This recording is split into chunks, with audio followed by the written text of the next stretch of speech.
Szanowni Państwo, już wkrótce najnowszy numer czasopisma Institute of National Remembrance Review, wydawanego przez Wydawnictwo Instytutu Pamięci Narodowej, skierowanego do czytelników anglojęzycznych, prezentującego w unikalny sposób najnowszą historię krajów Europy Środkowo-Wschodniej z ich punktu widzenia.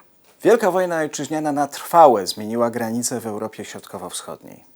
Nazwa Wielka wojna ojczyźniana ukuta została przez Wiaczesława Mołotowa na określenie wojny niemiecko-sowieckiej już w pierwszych jej godzinach, w nawiązaniu do określenia użytego dla wojny z Napoleonem.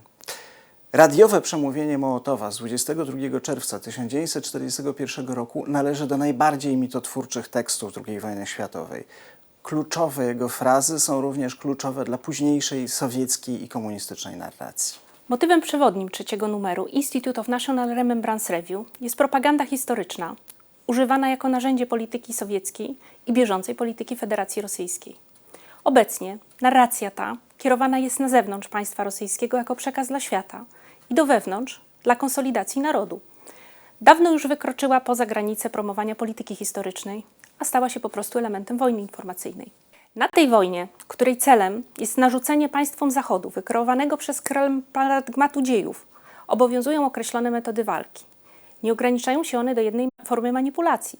Fałszują historię, kreują nieustająco nowe fake newsy i interpretacje faktów, wyolbrzymiają lub umniejszają określone elementy przekazu, wreszcie manipulują związkami przyczynowo-skutkowymi, przypisując własne winy aktualnemu czy historycznemu przeciwnikowi, podkreślając okrucieństwo najeźdźcy, a zapominając o własnym. W numerze zgromadziliśmy artykuły dotyczące obecnego wykorzystywania wizerunku Wielkiej Wojny Ojczyźnianej jako narzędzia politycznego Federacji Rosyjskiej i Białorusi, a także jego wymiaru przestrzennego, miejsc pamięci, pomników, cmentarzy.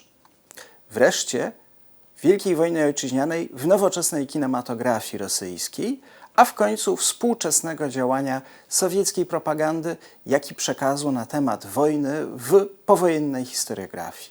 Pamięć o Wielkiej Wojnie Ojczyźnianej to również jej wymiar publiczny, wymiar obchodów, wymiar uroczystości. Pamięć ta pozostaje silnie zmilitaryzowana i służy jako pretekst do demonstracji rosyjskiej potęgi wojskowej, wzmacniającej argumentację polityczną. Tradycyjną okazją są coroczne parady z okazji Dnia Zwycięstwa 9 maja, od roku 2000 stanowiące centralny element kalendarza narodowego i tym samym uzurpujące monopol Rosji na spuściznę zwycięstwa. Uwagę zwraca przy tym wręcz jarmarczna oprawa mitu wojennego i bezrefleksyjny udział uczestników w zideologizowanych rytuałach, a także oswajanie z przemocą od najmłodszego wieku, chociażby przez stylizację wózków dziecięcych na czołgi, wozy bojowe podczas Parady Zwycięstwa, przebieranie dzieci w mundury, czy werbunek kilkulatków do organizacji takich jak Jungwardia. Tym samym oddajemy głos ofiarom. Tak, oddajemy głos ofiarom, bo tylko ofiary się nie mylą. I tak rozumieć trzeba Jałtę, jak śpiewał Jacek Kaczmarski. Zapraszamy do lektury na stronę czasopisma.